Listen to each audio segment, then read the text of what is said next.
오늘도 귀한 수요예배 가운데 나오신 여러분을 진심으로 환영하고 축복합니다. 기도함으로 예배의 자리 가운데 나아가겠습니다. 하나님, 우리를 언제나 선한 길로 인도하시는 우리 주 하나님, 오늘도 주님의 뜻을 알기 위하여 귀한 주님의 성전에 나왔습니다. 이곳에 모인 모든 이들에게 하나님의 뜻을 알려주옵소서. 우리가 찬송과 말씀과 기도로 주님 앞에 나아갈 때 우리의 영이 충만해질 수 있도록 은혜 베풀어 주옵소서.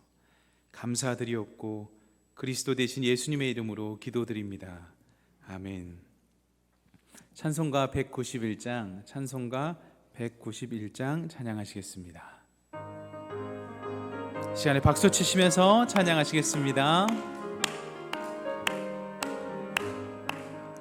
내가 매일 기쁘게 순례의 길 행함은 주의 팔이 나를 안보함이요, 내가 주의 큰 복을 받는 참된 비결은 주의 영이 함께함이라. 성령이 계시네, 할렐루야 함께하시네. 좁은 길을 걸으며 밤낮 기뻐하는 것 주의 영이 함께함이라. 전에 죄에 빠져서 평안함이 없을 때 예수 십자가의 공로 힘입어 그 발 아래 엎드려 어둠은 주의 영이 함께함이라. 성령이 계시네, 할렐루야 함께하시네. 좁은 길을 걸으며 밤낮 기뻐하는 것 주의 영이 함께함이라.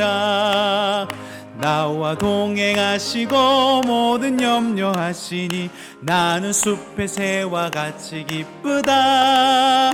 내가 기쁜 마음으로 주의 뜻을 행함은 주의 영이 함께함이라. 성령이 계시네, 할렐루야 함께하시네. 좁은 길을 걸으며 밤낮 기뻐하는 것 주의 영이 함께함이라. 세상 모든 욕망과 나의 모든 정욕은 십자가에 이미 못을 박았네. 어두운 밤이 지나고 무거운 짐 벗으니 주의 영이 함께함이라. 아멘. 성령이 계시네, 할렐루야 함께하시네. 좁은 길을 걸으며 밤낮 기뻐하는 것 우리 4절 다시 한번 찬양하겠습니다. 세상 모든 욕망과 나의 모든 정욕은 십자가에 이미 못을 박았네. 어두운 밤이 지나고 무거운 짐 벗으니 주의 영이 함께함이라. 성령이 계시네, 할렐루야 함께하시네. 좁은 길을 걸으며 밤낮 기뻐하는 것 주의 영이 함께함이라. 아멘. 찬송가 435장 찬양하시겠습니다.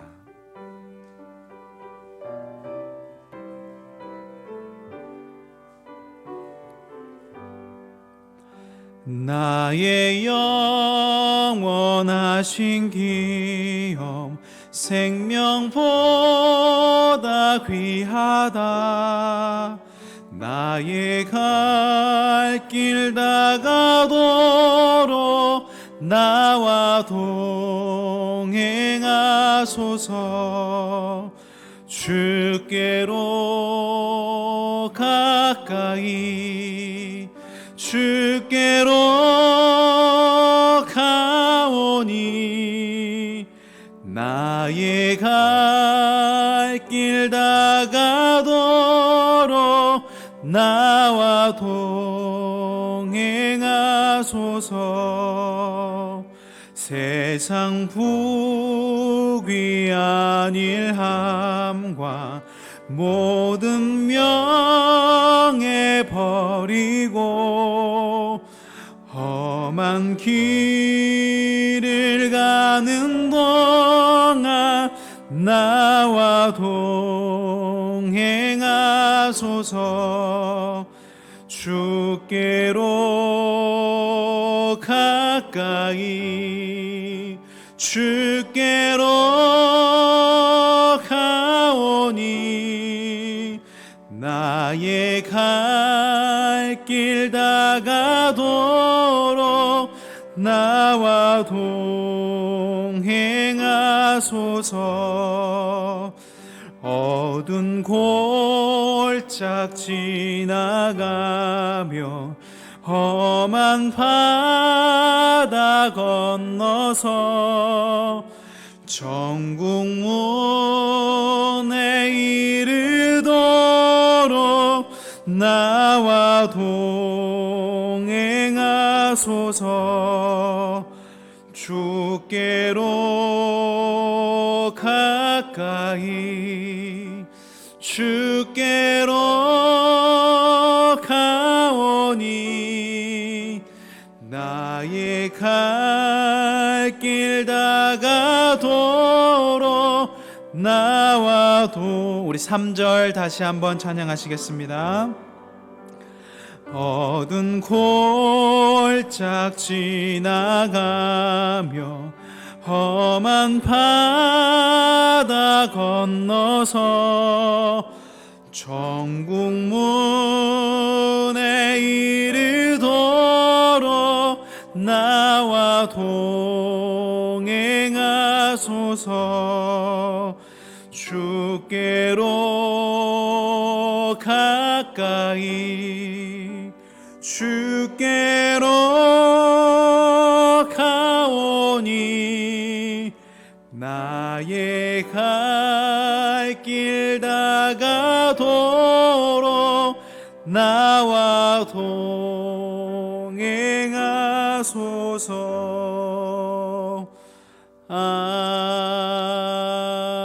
아멘.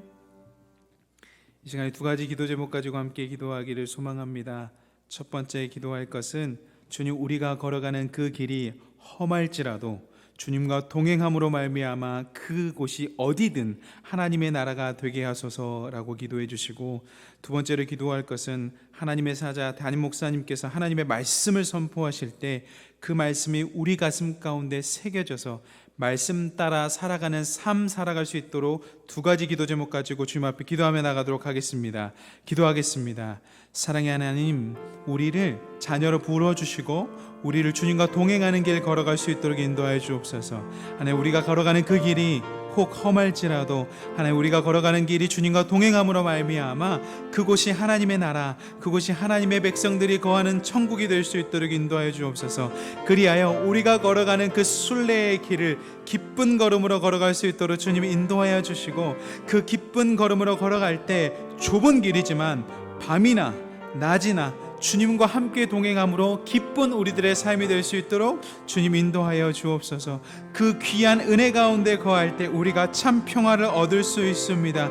주님과 함께 동행할 때 하나님, 우리들의 마음이 참 평안을 얻을 수 있습니다. 주님과 늘 동행하며 말씀 가운데 거하며 살아계신 하나님과 함께 하여서 평안 얻어가는 삶, 기쁘게 걸어가는 삶, 영원한 기업을 주님께 드리는 삶 되게 하여 주옵소서.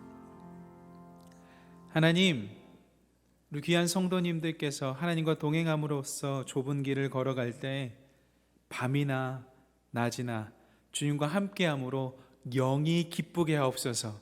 그래서 내 속에 있는 영들이 기뻐함으로 말미암아 참 평안을 누리며 아무것도 두려워하지 않는 인생들 될 수 있도록 인도하여 주옵소서. 하나님, 우리가 이제 하나님의 말씀을 듣습니다.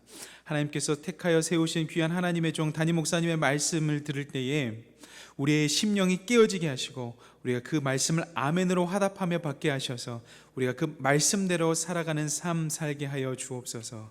감사드리옵고 그리스도 되신 예수님의 이름으로 간절히 기도드립니다. 아멘.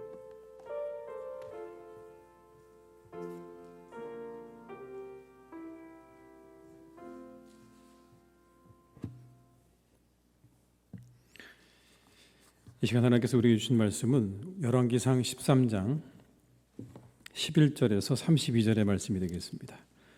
열왕기상 13장 11절에서 32절의 말씀, 구약성경 537쪽에 있습니다. 537쪽에 있는 열왕기상 13장 11절에서 32절의 말씀입니다. 열왕기상 13장 11절에서 32절의 말씀을 한 절씩 교독하시겠습니다. 베델에 한 늙은 선지자가 살더니 그의 아들들이 와서 이날에 하나님의 사람이 베델에서 행한 모든 일을 그에게 말하고 또 그가 왕에게 드린 말씀도 그들이 그들의 아버지에게 말한지라. 그들의 아버지가 그들에게 이르되 그가 어느 길로 가더냐 하니 그의 아들들이 유다에서부터 온 하나님의 사람의 간 길을 보았습니다. 그가 그의 아들들에게 이르되 나를 위하여 나귀의 안장을 지우라. 그들이 나귀의 안장을 지우고 그가 타고 하나님의 사람을 뒤따라가서 상수리 나무 아래에 앉은 것을 보고 이르되 그대가 유대에서 온 하나님의 사람이냐? 대답하되 그러하다. 그가 그 사람에게 이르되 나와 함께 집으로 가서 떡을 먹으라. 대답하되 나는 그대와 함께 돌아가지도 못하겠고 그대와 함께 들어가지도 못하겠으며 내가 이곳에서 그대와 함께 떡도 먹지 아니하고 물도 마시지 아니하리니 이는 여호와의 말씀이 내게 이르시기를 내가 거기서 떡도 먹지 말고 물도 마시지 말며 또 내가 오던 길로 되돌아가지도 말라 하셨음이로다. 그가 그 사람에게 이르되 나도 그대와 같은 선지자라. 천사가 여호와의 말씀으로 내게 이르기를 그를 내 집으로 데리고 돌아가서 그에게 떡을 먹이고 물을 마시게 하라였느니라 하니 이는 그 사람을 속임이라. 이에 그 사람이 그와 함께 돌아가서 그의 집에서 떡을 먹으며 물을 마시니라. 그들이 상 앞에 앉을 때 있을 때 여호와의 말씀이 그 사람을 데려온 선지자에게 임하니 그가 유다에서부터 온 하나님의 사람을 향하여 외쳐 이르되 여호와의 말씀에 내가 여호와의 말씀을 어기며 내 하나님 여호와께서 내게 내리신 명령을 지키지 아니하고 돌아와서 여호와가 너더러 떡도 먹지 말고 물도 마시지 말라 하신 곳에서 떡을 먹고 물을 마셨으니 내 시체가 내 조상들의 묘실에 들어가지 못하리라 하셨느니라 하니라. 그리고 자기가 데리고 온 선지자가 떡을 먹고 물을 마신 후에 그를 위하여 나귀의 안장을 지우니라.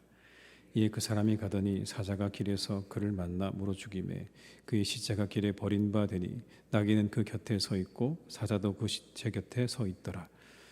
지나가는 사람들이 길에 버린 시체와 그 시체 곁에 선 사자를 보고 그 늙은 선지자가 사는 성읍에 가서 말한지라.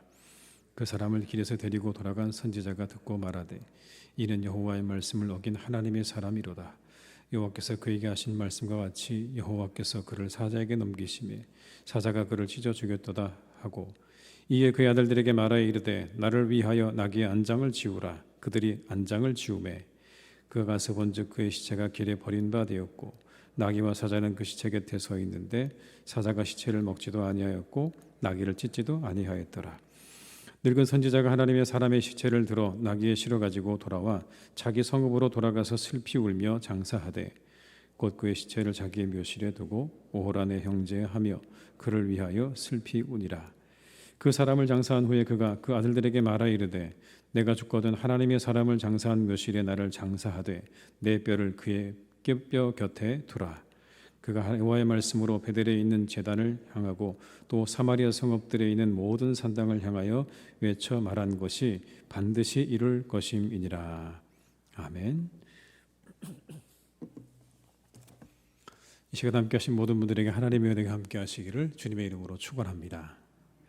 오늘 열왕기상 13장에는 사실 두 가지 이야기가 나옵니다. 저희가 지금 함께 보았던 이 이야기와 앞에 이야기가 하나 더 있는데요. 그 이야기의 배경은 우리가 지난 시간에 본 것처럼 12장에 나오는 이야기를 보게 되면 여로보암이 왕이 되었는데 그가 베델과 단에 금송아지를 만들게 됩니다. 그리고 레위인이 아닌 사람들을 제사장으로 삼았습니다. 그리고 또 한 가지를 했죠. 초막절의 절개의 날짜를 한 달 뒤로 임의대로 옮겼습니다. 세 가지를 자기 마음대로 했어요. 금송아지를 만들고 그리고 제사장을 자기 마음대로 했고 날짜도 자기 마음대로 바꿨습니다. 이건 하나님께서 그에게 주셨던 약속의 말씀에 대한 불순종이죠. 그렇게 하면 안 되는 거였습니다. 그래서 하나님께서 누구를 보내주셨냐면 남유다의 선지자를 보내서 여로보암에게 경고의 메시지를 주십니다. 그건 잘못된 것이다라고 경고의 메시지를 주시면서 분명하게 말씀을 하세요. 우리가 읽지 않았지만 여러분 2절의 말씀을 한번 제가 읽어드릴게요. 하나님의 사람이 제단을 향하여 여호와의 말씀으로 외쳐 이르되 제단아 제단아 여호와께서 이와 같이 말씀하시기를 다윗의 집에 요시아라 이름하는 아들을 낳으리니 그가 내 위에 분향하는 산당 제사장을 내 위에서 제물로 바칠 것이요 또 사람의 뼈를 내 위에서 사르리라 하셨느니라 하고, 요시아 때 일어날 일에 대해서 이야기합니다. 이 하나님의 사람이 와서 요시아 때 이런 일이 있을 거다. 내 위에 분향하는 산당 제사장을 내 위에서 제물로 바칠 것이고 그 사람들의 뼈를 내 위에서 사를 것이다. 이렇게 말씀하는 겁니다. 한마디로 말하면 내가 하고 있는 그 모든 우상 숭배가 요시아 왕 때 다 완전히 뒤집어지게 될 것이다. 그런 예언입니다. 쉽게 말하면 그런 겁니다. 요시아가 내가 하고 있는 모든 일들을 다 뒤집어 엎을 거야 라는 그런 예언인 거죠. 그 예언이 일어나기 전에 전조로서 징조로서 이렇게 이야기합니다. 제단이 갈라지고 그 위에 있는 재가 쏟아질 것이다. 여러분 3절의 말씀을 읽어드리겠습니다. 그날에 그가 징조를 들어 이르되 이는 여호와께서 말씀하신 징조라 제단이 갈라지며 그 위에 있는 재가 쏟아지리라 하매. 이 이야기를 듣고 있던 여로보암이 이제 화가 났죠. 그래서 이렇게 말합니다. 저 사람을 잡으라. 근데 여러분 잡으라는 이 이야기를 함과 동시에 손이 멈춰버렸습니다. 마비가 된 거예요. 신경이 마비가 돼서 움직이지 못하게 된 겁니다. 그리고는 실제로 그가 이야기했던 대로 제단이 갈라지고 그 재가 제단에 쏟아지는 일이 이어져서 일어나게 되었습니다. 그의 예언대로 징조가 나타났어요. 그러자 여로보암이 태도를 바꿔서 이렇게 말하죠. 하나님의 사람에게 내 손 좀 고쳐주세요라고 말을 합니다.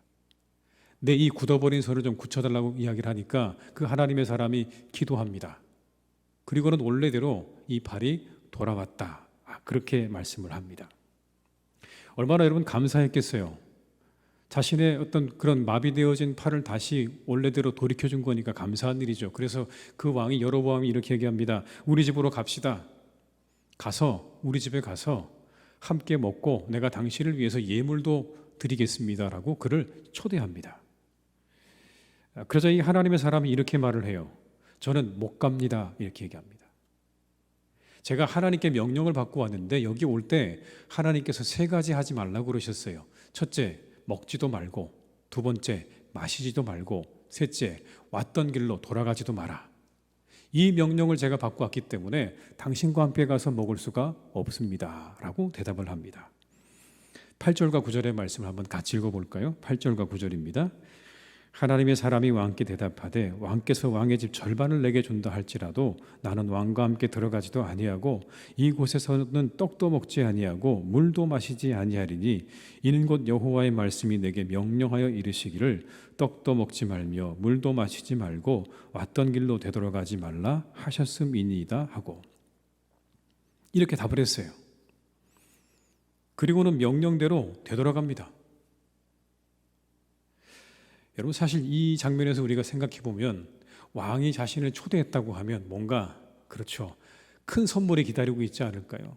거대한 잔치와 그리고 멋진 선물이 기다리고 있을 법해요. 그런데 하나님 명령대로 돌아갑니다. 그렇게 돌아가는 모습이 메시지를 주고 있는 거예요. 뭐가 더 중요하다는 겁니까? 우리가 하나님께 드려야 될 것이 무엇인지를 분명하게 보여주고 있는 겁니다. 우리가 하나님께 드려야 될 것은 순종이라는 것을 보여주고 있는 거예요. 하나님께서 이 하나님의 사람을 통해서 여로보암에게 보여주고 있는 게 바로 그런 겁니다. 불순종하면 안 된다. 이 사람처럼 순종해야 한다는 걸 보여주고 있는 거예요. 분명한 경고였는데 이 두 번의 메시지를 무시하고 결국은 그것이 멸망의 원인이 되었다. 이렇게 말씀하세요. 여러분 33절과 34절의 말씀을 한번 같이 읽어볼까요? 33절과 34절의 말씀입니다. 여로보암이 이 일 후에도 그의 악한 길에서 떠나 돌이키지 아니하고 다시 일반 백성을 산당의 제사장으로 삼되 누구든지 자원하면 그 사람을 산당의 제사장으로 삼았으므로 이 일이 여호와의 집에 죄가 되어 그 집이 땅 위에서 끊어져 멸망하게 되니라. 경고를 주셨어요. 그죠? 경고를 주셨는데 경고를 무시했어요. 이렇게 하나님께서 하나님의 사람을 보내어 주셔서 예언도 해주시고 경고도 보여주셨는데 그가 그 모든 것들을 다 무시합니다. 경고를 무시하는 자의 최후예요. 그런데 왜 여러분이 여로보암이 그렇게 경고를 무시했을까요? 그 이유가 뭘까요? 말씀을 읽다 보니까 그가 굉장히 지독하게 자기중심적인 사람이었던 것이 분명합니다. 여러분, 자기중심적인 사람이에요. 그래서 뭐가 안 들어오는 거냐면 경고가 귀에 들어오지 않는 거예요. 모든 게 자기중심적으로 돌아가다 보니까 하나님의 말씀이 들어오지 않는 거예요. 경고가 들어오지 않는 거죠. 이게 자기중심적인 사람의 특징이에요, 여러분. 하나님의 말씀도 들어오지 않고 다른 사람의 경고도, 다른 사람의 말도 귀에 들어오지 않는 겁니다. 여로보암이 하나님의 사람을 초대하고 살해하겠다고 했죠. 근데 여러분, 이 장면도 잘 보게 되면 뭔가 꿍꿍이가 있는 거예요. 그냥 단순히 자기를 고쳐줬기 때문에 그래서 이 사람을 집으로 초대한 게 아닙니다, 여러분. 잘 생각해 보면 뭔가 꿍꿍이가 있는 거예요. 이 사람을 내가 어떻게 이용하면 될까라고 하는 속셈이 들어있는 거죠. 예를 들면 이 사람을 베델의 제사장으로 삼으면 되겠다. 이렇게 능력이 있는 사람이라면 이 사람을 베델의 제사장으로 삼게 되면 내가 이 사람을 통해서 뭔가 더 통치를 잘 이어나갈 수 있겠다. 내가 명분을 얻을 수 있겠다는 거죠. 어떤 명분입니까? 하나님의 사람과 함께하는 사람. 하나님의 예언도 하고 그리고 하나님의 능력도 가지고 있는 그 예언자가 함께하는 왕이니까 뭐가 확보되는 겁니까? 정통성이 확보되는 거죠. 하나님이 함께하는 그런 왕이다 라고 하는 정통성을 얻게 되는 거예요. 그래서 이 사람을 자신의 집으로 초대하려고 했던 속셈을 가지고 있었던 겁니다. 이렇게 자기중심적인 사람은요, 모든 것을 이용하려고 드는 거예요. 모든 게 다 이용의 대상입니다. 자기중심적인 신앙은 그래서 위험하죠. 누구마저 이용하려 하기 때문에요? 하나님마저 이용하려 하기 때문에. 그래서 위험한 거예요. 신앙은 자기중심을 벗어나서 하나님을 향해 나아가는 거예요. 우리가 다 여러분 자기중심적이죠. 다 이기적인 부분이 있습니다. 그런데 신앙이 뭐냐라고 물으면 자기중심에서 벗어나서 하나님 중심으로 나아가는 게 그게 신앙이에요. 방향을 잘 여러분 체크하셔야 돼요. 방향이 중요해요.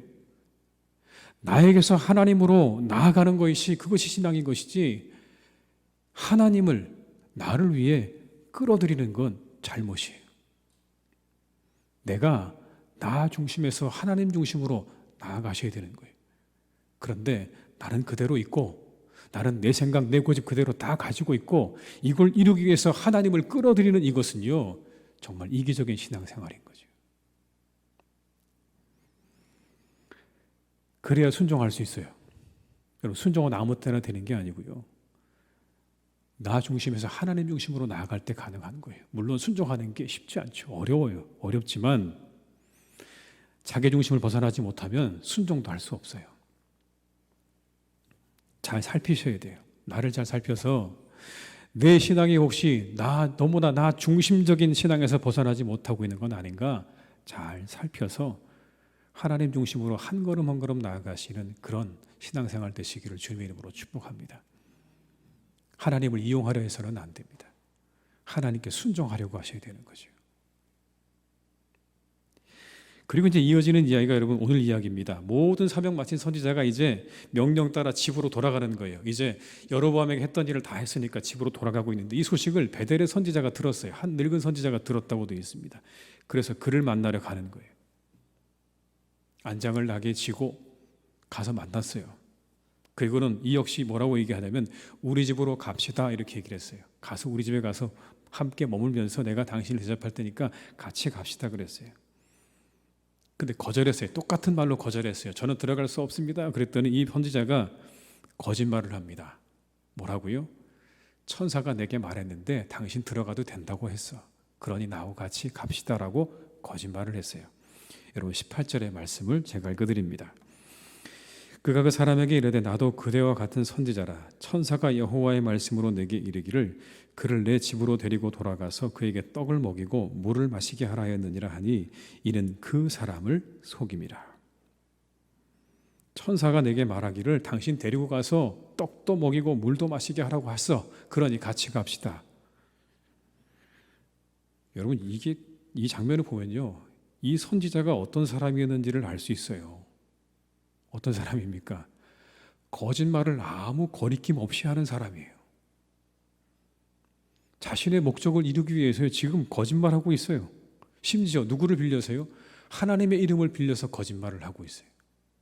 그 사람이 하나님 때문에 못 간다 그러니까 하나님의 이름을 빌려서 그 사람에게 거짓말하는 거예요. 하나님께서 내게 말씀하셨어. 너 같이 가도 된다고. 여러분 거짓말이죠.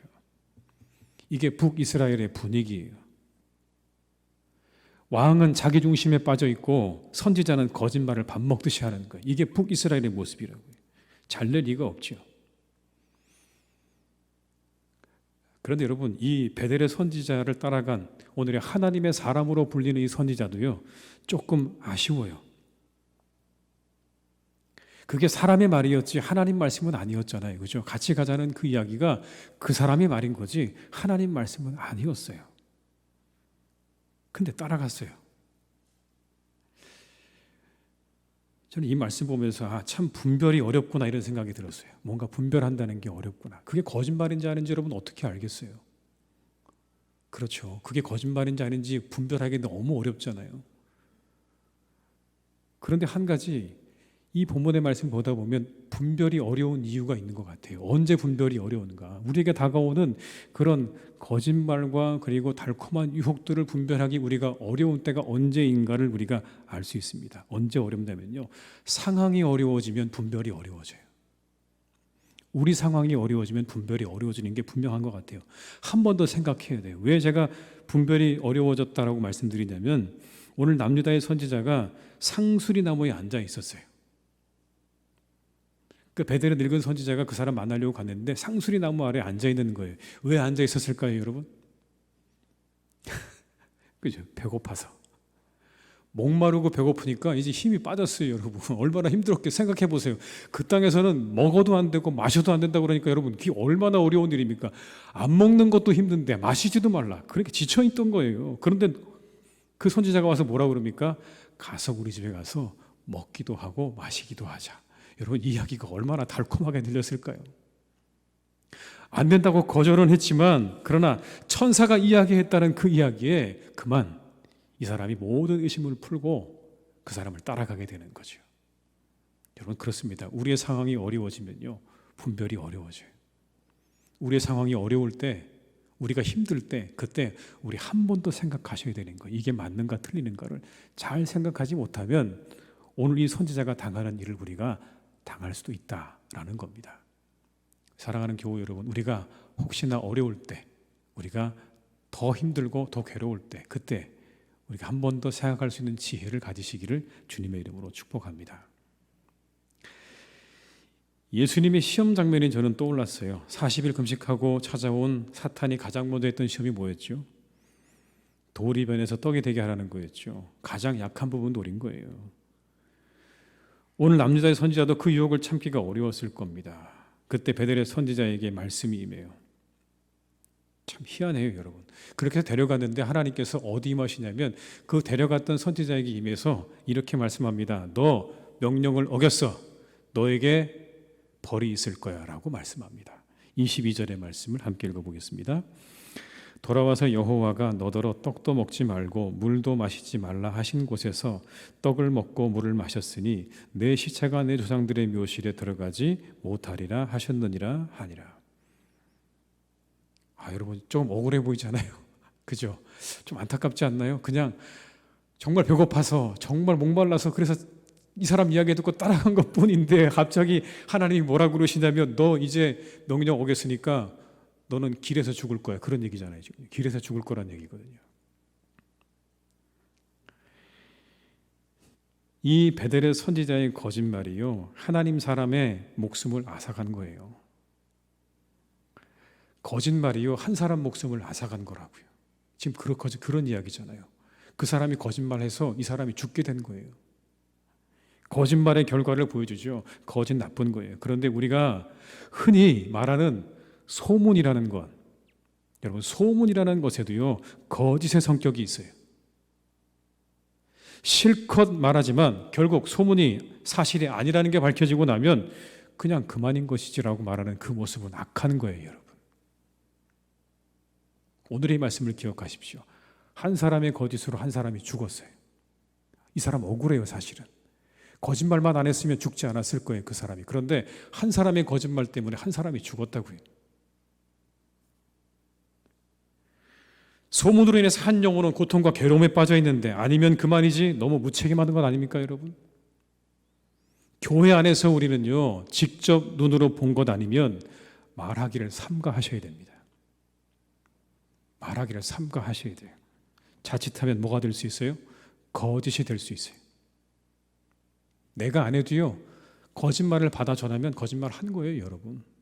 잘 생각해 보세요. 내가 거짓말 안 했어도요, 누군가 거짓말 한 걸 내가 받아 전했다? 나도 거짓말 한 거거든요. 그 결과를 보세요. 한 선지자가 사자에게 죽임을 당하는 겁니다. 다른 이들에 대해서 함부로 말해서는 안 돼요. 임의로 내 감정과 생각을 담아 말해서도 안 돼요. 거기에 내 감정 담아서 내 생각 담아서 없는 사실을 있는 것처럼 말하는 거 거짓입니다. 한 사람의 영혼을 죽일 수 있는 헛된 소문을 만들거나 전하는 일을 해서는 안 돼요, 여러분. 오늘 보세요. 한 사람이 죽었어요. 거짓말로.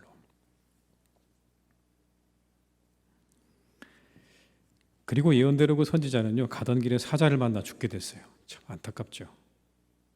사명 잘 감당하고 돌아가는 길에 거짓말에 넘어가서 죽게 되는 안타까운 일입니다. 사명을 잘 감당하고 난 다음에 그 다음에 주의해야 돼요.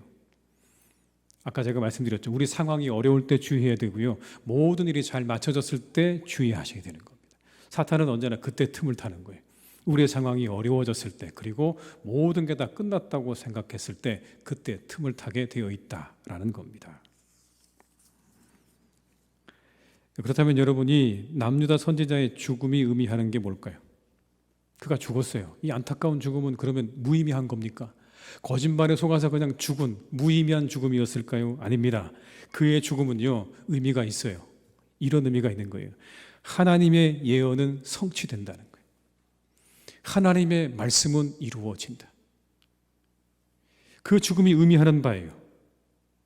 그가 이야기했던 그 하나님께서 내게 먹지도 말고 마시지도 말고 왔던 길로 돌아가지도 말라는 그 말을 어기면 내가 죽을 거라는 그 말이 그대로 이루어진 거잖아요. 하나님 말씀이 얼마나 진정성이 있는지, 효력이 있는지를 그 죽음을 통해서 이야기하고 있는 거예요. 그 사람의 죽음이요, 이렇게 보여주고 있는 거예요. 하나님 말씀 반드시 이루어집니다.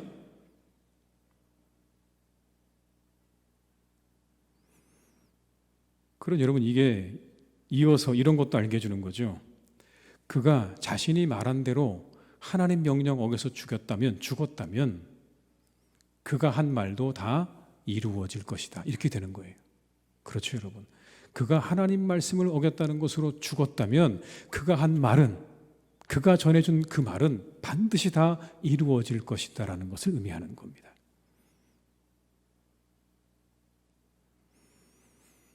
그의 죽음이 예언의 진정성과 효력을 입증했어요. 하나님의 말씀은 반드시 다 이루어지는 줄 믿습니다, 여러분. 그걸 믿으셔야 돼요. 하나님 말씀은 1.1획도 틀림이 없고 다 이루어지는 겁니다. 그런데 오늘 본문에 재미있는 장면이 하나 있어요. 그렇게 사자가 죽였어요, 이 선지자를. 그런데 그 사자가 그 사람을 먹지 않았어요. 그 옆에 그냥 그대로 있어요. 서 있는 거예요. 28절의 말씀을 같이 읽어볼까요? 28절입니다. 그가 가서 본즉 그의 시체가 길에 버림받았고 나귀와 사자는 그 시체 곁에 서 있는데 사자가 시체를 먹지도 아니하였고 나귀를 찢지도 아니하였더라. 굉장히 이게 의미심장한 장면이에요. 그죠? 보통은 배고파서 죽이는 거잖아요, 동물들은요. 근데 죽여놓고 난 다음에 옆에 그냥 가만히 있는 거예요. 그리고 나귀도 안 죽이고 그냥 가만히 있는 거예요. 여러분, 이게 뭘 의미할까요? 지금 이 사자가 왜 먹지 않고 있는 걸까요? 이 사자가 보여주는 건 그런 겁니다. 먹지 말라 하셨던 하나님의 명령을 사자가 대신 지키고 있는 거예요. 재밌죠? 하나님께서 그렇게 보여주시는 거예요. 이 사자 통해서 먹지 말라고 한 걸 먹은 사람과 먹지 말라고 한 걸 먹고 있지 않는 이 사자를 대비시켜서 오늘 이 이스라엘 사람들을 뭐하고 계시는 겁니까? 그들을요, 질책하고 계시는 거예요. 우리가 흔히 얘기하는 뭐만도 못한 인간이라고요? 짐승만도 못한 인간. 사자도 자신이 죽여놓고 그냥 그 사람을 옆에 두고 먹지 않고 가만히 있는데 너희들은 어떻게 해서 내가 한 그 명령을 그렇게 어길 수가 있는가라고 하는 그런 엄중하게 하나님께서 이 장면을 통해서 사람들에게 질책을 하고 계시는 거라고요. 여러분, 그렇게 하여튼 이 이야기가 진행이 됐고요. 그 소식을 들은 늙은 선지자가 가서 시체를 수습하고 와서 울며 장사하고, 그리고 이렇게 얘기합니다. 내가 죽으면 그 뼈를 그 곁에 둬라. 깊은 깨달음과 뉘우침이 보이죠. 그런 말씀의 지지자가 되었어요. 여러분, 29절로 31절의 말씀을 같이 읽어보겠습니다. 늙은 선지자가 하나님의 사람의 시체를 들어 나귀에 실어 가지고 돌아와 자기 성읍으로 들어가서 슬피 울며 장사하되 곧 그의 시체를 자기의 묘실에 두고 오호라 내 형제여 하며 그를 위하여 슬피 우니라. 그 사람을 장사한 후에 그가 내 아들들에게 말하여 이르되 내가 죽거든 하나님의 사람을 장사한 묘실에 나를 장사하되 내 뼈를 그의 뼈 곁에 두라. 뭐가 아주 깊은 뉘우침이 있어요. 깨달음이 있었어요. 그리고는 이 사람이 어떻게 됐냐면 그 죽은 선지자를 대신해서 하나님의 말씀을 선포하는 자가 됩니다. 여러분, 그 사람 대신해서 말씀을 전하는 사람이 되었어요. 32절의 말씀을 제가 읽어드릴게요. 그가 여호와의 말씀으로 베델에 있는 제단을 향하고 또 사마리아 성읍들에 있는 모든 산당을 향하여 외쳐 말한 것이 반드시 이룰 것임이니라. 그가 말한 게 뭐라고요? 반드시 다 이루어질 것이다.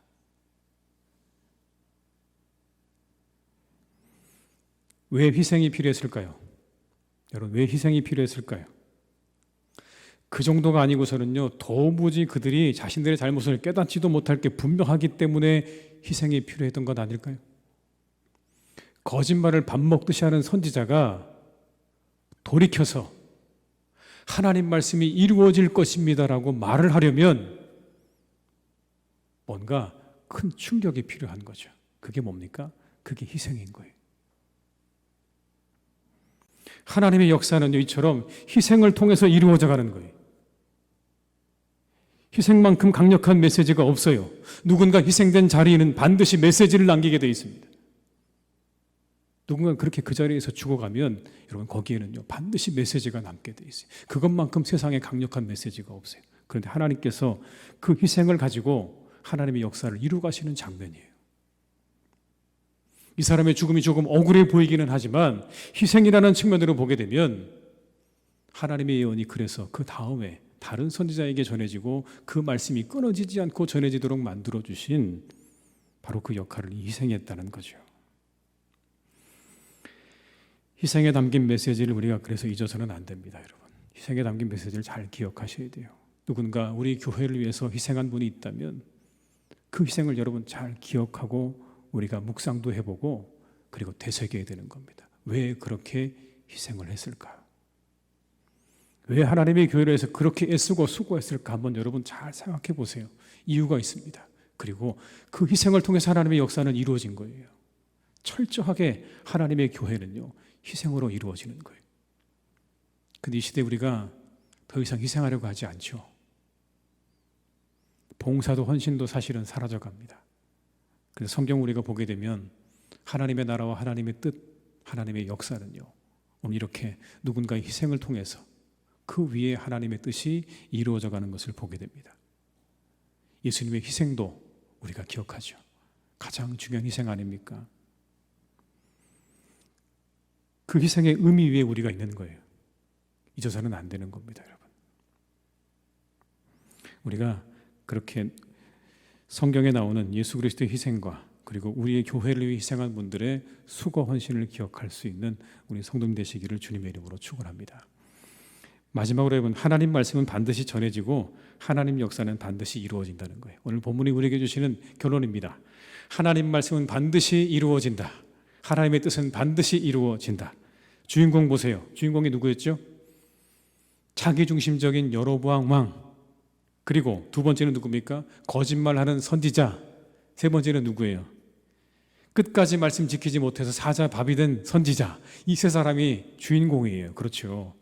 여기에서 어떤 선한 것이 나올까 여러분 생각되지 않습니까? 여기서 무슨 선한 게 나올 수 있을까? 하나님이 왜 이런 이야기를 여기에 기록해 놓았을까? 성경책에 한 장씩이나 되는 이 분량에 도대체 왜 이야기를 드러냈을까? 그들을 통해서도 하나님의 뜻은요 이루어져 가고 드러난다는 거예요. 부족해 보이죠. 자기중심적인 이기적인 왕, 거짓말하는 선지자, 끝까지 말씀을 순종하지 못한 선지자, 그들을 통해서도 하나님은 하나님의 뜻을 분명히 드러내셨고 하나님의 뜻을 이루어 가신다라는 겁니다. 이 한 가지가 분명해졌어요. 하나님의 뜻은 어떤 상황에도 드러나게 되어 있고 그리고 어떤 상황에도 이루어져 간다. 그러니 여러분 너무 낙심하지 마십시오. 힘을 내십시오. 여러분의 상황이 아무리 어려워도 오늘의 말씀을 기억하십시오. 하나님의 뜻은 뭐라고요? 이루어져 간다. 하나님은 그렇게 이루어 가시는 거예요.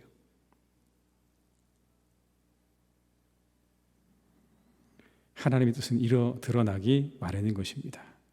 그 하나님의 역사를 기대하시면서 우리 상황 가운데 언제나 뜻을 이루어 가시는 하나님, 그 하나님 앞에 우리의 순종과 헌신을 드릴 수 있는 우리 성도님들이 다 되시기를 주님의 이름으로 축복합니다. 우리 함께 장로님을 세우는 선거를 위해서 기도할 때인데요. 하나님께서 그 역사를 또한 이루어 가실 줄 믿습니다. 선하게 이루어 가실 것인데 그것을 위해 함께 우리가 기도하는 우리 모두가 될 수 있기를 주님의 이름으로 축복합니다. 우리 한번 이 시간 기도하시겠습니다. 기도하실 때 하나님 중심의 신앙이 되게 하시고 거짓을 미워하는 성도가 되게 하옵소서. 예배 회복, 영혼의 회복, 교제 회복 이루어 주시옵소서. 우리가 두 가지의 삶권 이 시간에 우리 간절한 마음을 합심해서 우리 기도하시겠습니다. 사랑이 많으신 아버지 하나님, 이 시간 간절히 원합니다. 주의 아버지, 우리 사랑하시는 아버지 하나님, 우리가 하나님 중심의 신앙이 되기를 간절히 원합니다.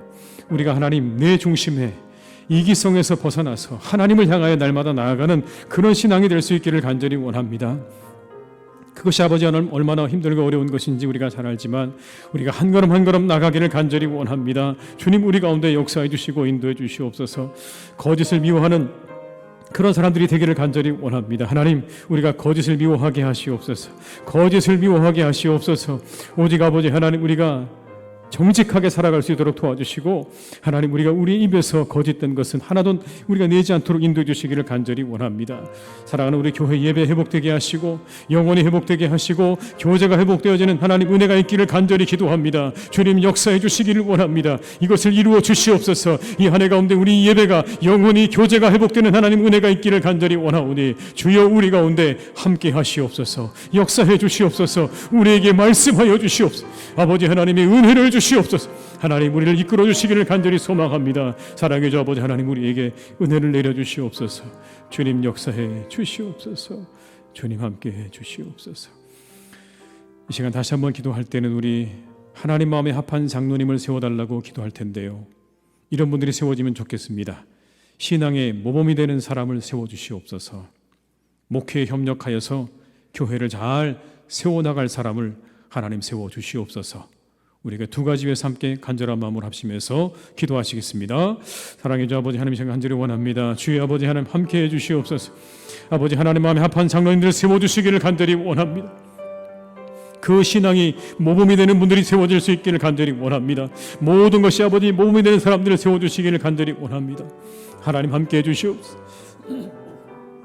주님, 역사해 주시옵소서. 목회 협력하여서 아버지 하나님 교회를 잘 세워나갈 사람들을 세워주시기를 간절히 원합니다. 협력자를 세워주시옵소서. 하나님이 교회를 세워나갈 사람들을 세워주시옵소서.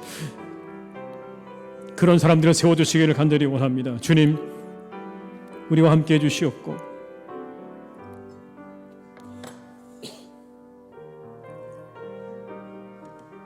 우리에게 은혜를 주시옵소서. 하나님, 그런 사람들이 세워지기를 간절히 원합니다.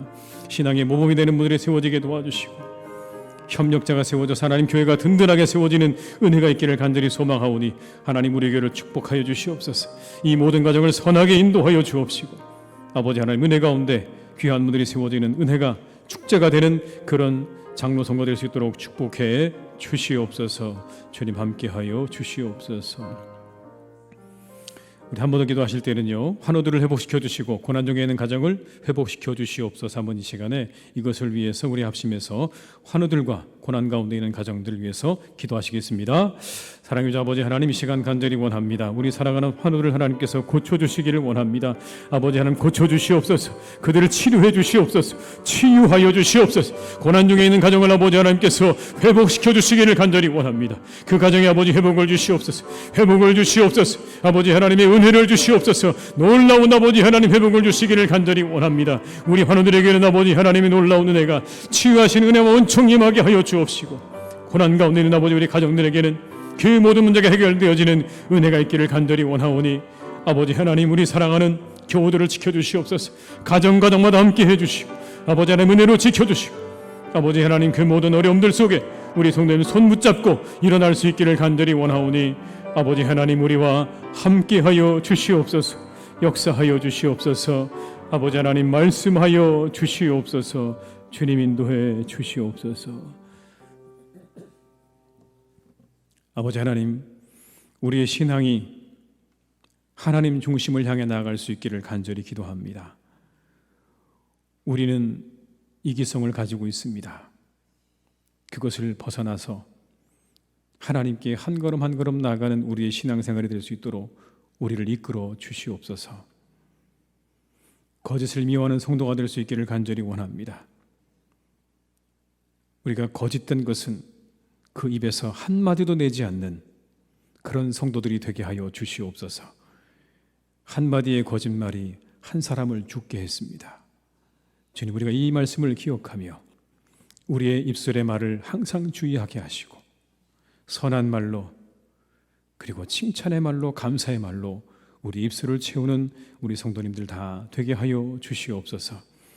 하나님, 기도합니다. 우리가 함께 우리 교회 장로님 세우는 일 위해서 기도합니다. 하나님 마음에 합한 분을 세워주시옵소서. 이 교회에 적합한 분을 세워주시옵소서. 신앙의 모범이 되는 사람을 하나님께서 세워주시기를 간절히 원합니다.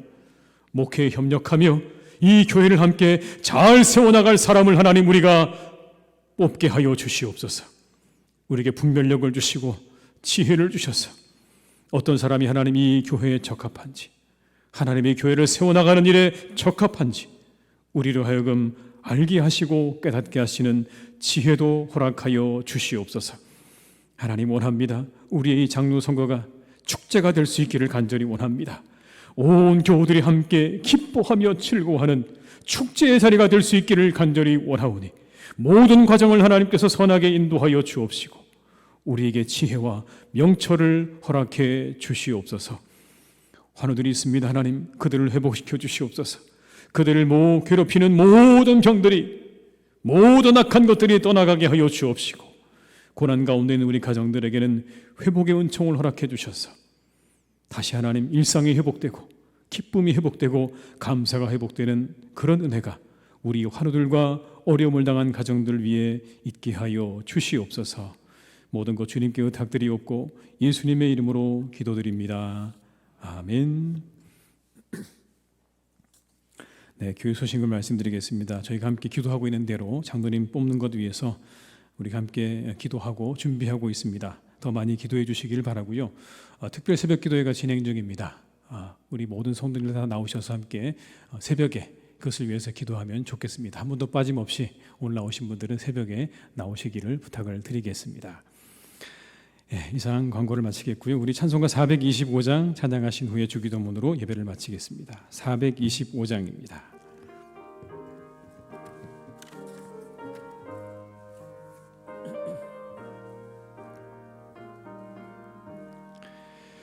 주님의 뜻을 이루소서. 고요한 중에 기다리니 진흙과 같은 날 빚으사 주님의 형상 만드소서. 주님의 뜻을 이루소서. 주님 발 앞에 엎드리니 나의 몸속을 살피시사 눈보다 희게 하옵소서. 주님의 뜻을 이루소서. 병들어 몸이 피곤할 때 권능의 손을 내게 펴사 강건케 하여 주옵소서. 주님의 뜻을 이루소서. 온전히 나를 주장하사 주님과 함께 동행함을 만민이 알게 하옵소서.